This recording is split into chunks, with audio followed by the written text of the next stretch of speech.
Jangan lupa untuk subscribe YouTube channel Metro TV News dan nyalakan notifikasinya. Pasca bom di Gereja Katedral Makassar pada akhir Maret lalu, tim Densus 88 melakukan penangkapan terhadap sejumlah terduga teroris di Indonesia. Seperti apa kronologisnya? Kita akan melihat pemaparan selengkapnya oleh rekan saya, Valencia Melvinsi. Silakan, Valen. Ya, Sumi dan juga pemirsa, akhir-akhir ini juga sempat ada sejumlah aksi terorisme yang terjadi di Indonesia. Dan ini dimulai pada saat ada bom di Gereja Makassar.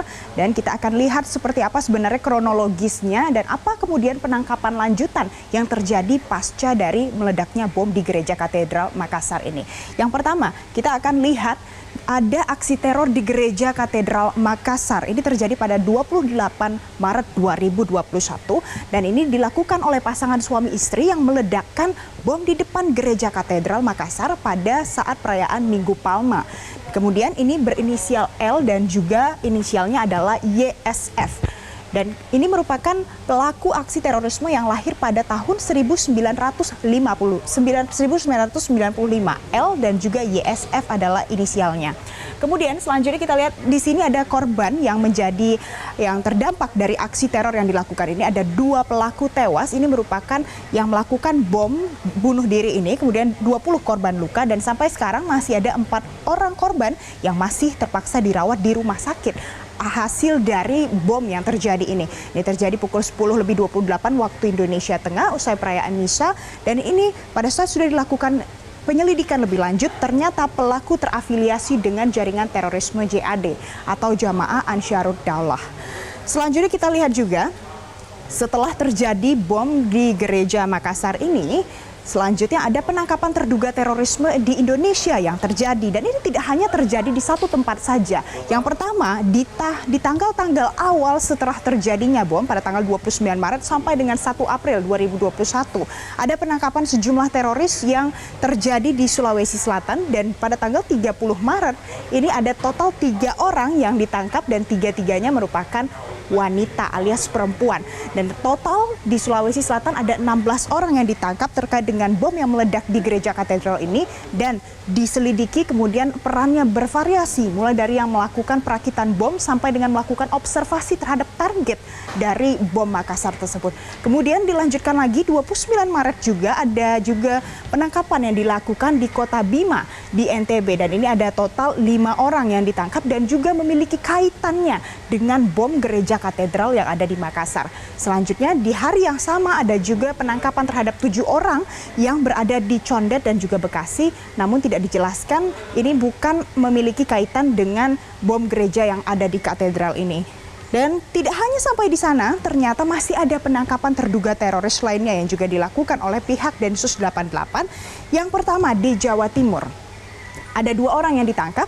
S41 ini merupakan yang terafiliasi dengan Jamaah Islamiyah.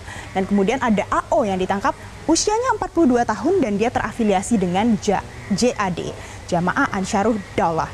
Dan kemudian yang ini ditangkap di Surabaya, yang satunya lagi ditangkap di Tuban. Dan tidak sampai di sana, di hari yang sama 2 April 2021 juga ada penangkapan yang terjadi di Bantul. Di sini di DI Yogyakarta yang terjadi adalah penangkapan dengan penyitaan barang bukti terkait dengan aksi terorisme yang mungkin akan dilakukan. Selanjutnya kita lihat pula apa tanggapan dari pengamat terorisme Al-Qaeda yang mengatakan pelaku pengeboman di depan Gereja Katedral Makassar merupakan bagian dari jaringan JAD yang berafiliasi kepada ISIS. Analisa ini ternyata tidak hanya berdasarkan kesimpulan semata saja karena ada sasaran pengeboman yang serupa yang dinilai oleh salah satu pengamat terorisme yang ada di Indonesia. Yang pertama, serupa dengan insiden di Surabaya, ini juga menyasar pada 3 gereja. Kemudian yang satu lagi adalah pengeboman di Jolo, Filipina yang juga menyasar pada 1 gereja yang ada di Jolo. Dan kemudian ini juga sama-sama menargetkan gereja Katolik sebagai target dari aksi terorisme yang dilakukan. Selanjutnya pemirsa, tidak berhenti pula sampai di sana saja. Ternyata masih ada penyerangan aksi terorisme yang terjadi, bahkan kali ini tidak tanggung-tanggung terjadi di markas besar Kepolisian Republik Indonesia yang ada di ibu kota DKI Jakarta. Dan kemudian di sini aksi teror ini ternyata terjadi pada tanggal 1 April 2021, tidak lama setelah aksi teror yang terjadi di Makassar. Pelakunya adalah ZA, berinisial ZA, yang kemudian lahir pada tahun 1995 juga. Ternyata ini masih berusia relatif muda dan berdomisili di Ciracas, Jakarta Timur, melakukan aksi penembakan dengan menggunakan senjata airgun. Dan selanjutnya kita bisa juga hasil dari penyelidikan lebih lanjut. Ternyata ZA membeli airgun dari seorang penjual yang kemudian sudah ditangkap oleh pihak kepolisian berinisial MK. Dan MK merupakan mantan napi teroris. Dan juga ternyata ZA sempat sebelum melakukan aksinya melakukan sebuah postingan beberapa di sosial medianya dan ternyata didapatkan informasi bahwa yang bersangkutan adalah berideologi ISIS. Dan selanjutnya kita lihat dari sejumlah runtutan penyerangan yang terjadi ini. Ada juga salah satu pengamat terorisme Indonesia, Stanislaus Rianta. Ia mengatakan senjata airgun yang dipakai oleh teroris ZA saat melakukan aksi Lone Wolf ini sebenarnya dapat dibeli melalui internet alias beli secara online, beli secara daring tanpa harus bertemu dengan penjualnya.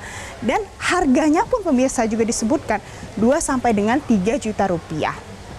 Namun ini ternyata dijual secara terbatas hanya dengan kartu keanggotaan klub menembak, maka baru bisa mendapatkan untuk akses membeli senjata tersebut. Nah pemirsa, dari secara keseluruhan, mulai dari aksi penyerangan yang terjadi di Makassar sampai dengan aksi penyerangan yang terjadi di markas besar Kepolisian Republik Indonesia, kita melihat ternyata pelakunya lahir pada tahun 1995. Ini menjadi salah satu indikasi bahwa pelakunya ternyata ada kaum muda yang terlibat di dalam aksi teroris tersebut. Oleh karena itu tentunya kita perlu mengimbau lebih banyak kepada kaum muda sadar dan juga lebih hati-hati dalam melakukan beberapa aksi, terutama memahami seperti apa sebenarnya tindakan terorisme tersebut dan tentu harus menjauhi dari tindakan tersebut. Demikian At Large hari ini, saya kembalikan ke Anda, Sumi. Baik, terima kasih Valencia Melvinci untuk pemaparannya kali ini.